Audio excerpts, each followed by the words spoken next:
மூன்றாவது முறையாக ஒரு பலம் வாய்ந்த பிரதமராக இந்த நாட்டை பலம் பொருந்திய நாடாக மாற்றுவதற்கான முயற்சியில் தொடர் முயற்சியாக அவருக்கு வெற்றியை தருவதற்கு இந்த மூன்றாவது முறையாக அவர் பிரதமராக பதவி ஏற்பதை மகிழ்வோடு கண்டு கழித்து அவருக்கு வாழ்த்துக்களை சொல்வதற்காக சென்று கொண்டிருக்கிறோம்.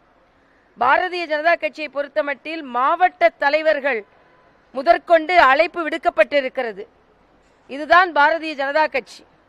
கட்சிக்காக உழைப்பவர்கள் அனைவரும் வந்து அங்கே அந்த பதவியேற்பு நிகழ்வை கண்டு கழிக்க வேண்டும் என்பதுதான். ஆனா எதிர்கட்சியில் இதுல ஒரு வியப்பான தன்மை இந்த தேர்தலில் என்னன்னா, அதிக இடங்களை வாங்கின ஒரு கட்சியை பாரதிய ஜனதா கட்சியை பார்த்து குறைவான இடங்களை வாங்கிய காங்கிரஸ் பரிகசித்துக் கொண்டிருப்பதுதான். இது எவ்வளவு அவங்களோட அறியாமையை காண்புகிறது. சிதம்பரம் சொல்றாரு, கூட்டணி ஆட்சியெல்லாம் நடத்த முடியாது, கூட்டணி ஆட்சியை நடத்துவது சிரமம்னு சொல்றாரு. அவர் அப்படிதான் சொல்லுவாரு. ஏன்னா அவங்களுக்கு கட்சியை நடத்துறதே சிரமமா இருக்கு. ஆக கட்சி நடத்துறதே சிரமமாக பார்த்து கொண்டிருப்பவர்கள், அவருக்கு காங்கிரஸுக்கு அனுபவம் இருக்கான். காங்கிரசின் அனுபவம் வேறு, பாஜகவின் அனுபவம் வேறு என்பதைத்தான் மரியாதைக்குரிய பாரத பிரதமர் நிரூபித்துக் கொண்டிருக்கிறார். அதனால வளர்ச்சி திட்டங்கள் எல்லாம் தொடரும். தமிழகத்துல ஸ்டாலின் எப்பவுமே இந்த தப்பை தான் செய்வாரு. எதிரணியிலே இருந்து கொண்டு தமிழக மக்களுக்கு கிடைக்க வேண்டியதையெல்லாம் கிடைக்காமல் தமிழக மக்களுக்கு எப்பொழுதுமே துரோகம் செய்து கொண்டிருப்பார் சுயநலத்திற்காக. அதே மாதிரிதான் இந்த முறையும். அதனால தமிழக மக்களுக்கு எங்களை போன்றவர்கள் எல்லாம் தமிழக மக்களுக்காக போராடி என்னென்ன திட்டங்கள் கொண்டு வர வேண்டுமோ அதையெல்லாம் மக்களுக்காக செய்வோம். நாங்கெல்லாம் மக்களுக்காகத்தான் பணியாற்றுகிறோம்.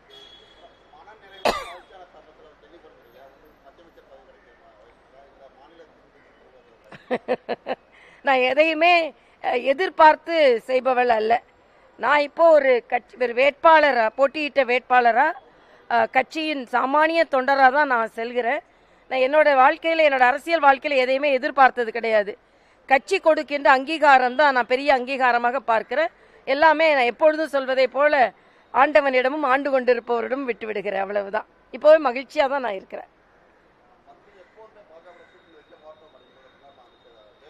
இல்லை, அதுதான் நான் சொல்றேன். இதுல இந்த கூட்டணியை பற்றி ஒரு அரித்மெட்டிக் கணக்கு எல்லாம் சேர்ந்திருந்தா ஒன்றாக இருக்கும்னு சொன்னதை வேறு வேறு வேறு மாதிரி அது எங்கெங்கயோ போய்கொண்டு இருக்கிறது. எவ்வளவு விமர்சனம் வந்தால் நான் எனது கருத்தை நான் வலிமையா சொல்லுவேன். அதுல நான் என்னன்னா கட்சிக்காக தான் பேசுறேன். பாரதிய ஜனதா கட்சியோட சேர்ந்தாலே தோற்றுதான் போக முடியும்னு சொல்லிக் என்பதையும் போல கவலையாக நான் பார்க்கிறேன்.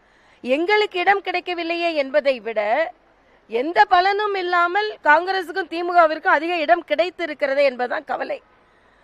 கூட்டணியை பற்றி நான் ஏற்கனவே சொல்லிட்டேன். அது ஜெயக்குமார் சொன்னாலும் சரி, யார் சொன்னாலும் சரி, 2026க்கு அதிக நாட்கள் இருக்கு. இப்போ ஒன்றும் எல்லாரும் நாங்கள் கூட்டணி வைக்கிறோம்னு சொல்லுவோம், அவங்க இல்லை இல்லைன்னு சொல்ற மாதிரிலாம் இல்லை.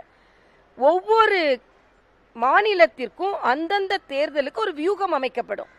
இந்த வியூகம் என்ன என்றால், ஒன்று அந்த கூட்டணியை பலப்படுத்துவதற்கு, இன்னொன்று எதிராளியை பலவீனப்படுத்துவதற்கு.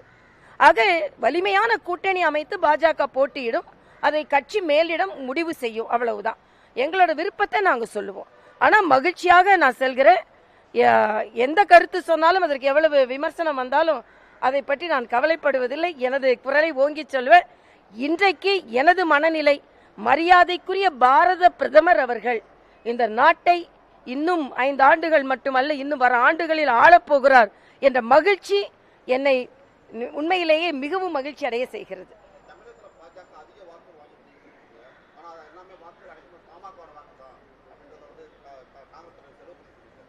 சரி, அப்ப நான் ஒண்ணு கேட்கிறேன்.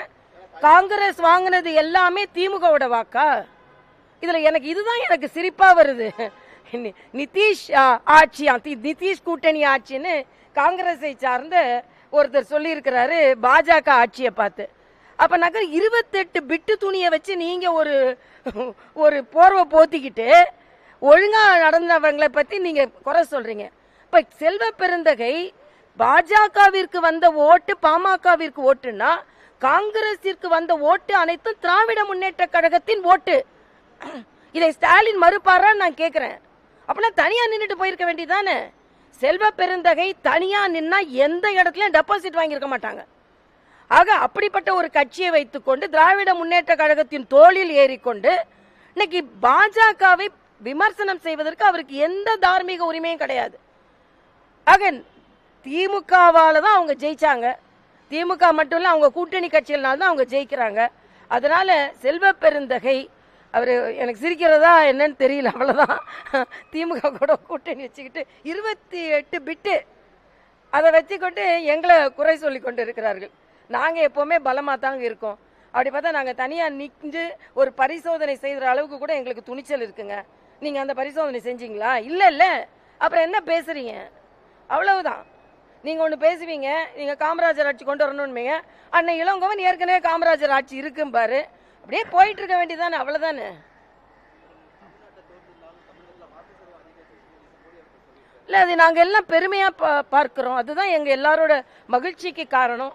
எங்களோட அதாவது இடங்கள் பெறவில்லை என்றாலும் தமிழக பாரதிய ஜனதா கட்சியின் செயல்பாடை அவ்வளவு பெரிய கூட்டத்தில் அங்கீகாரம் கொடுத்ததற்கு நான் பாரத பிரதமருக்கு எனது நன்றியை நான் தெரிவித்துக் கொள்கிறேன். நன்றி பார்த்தீங்களா.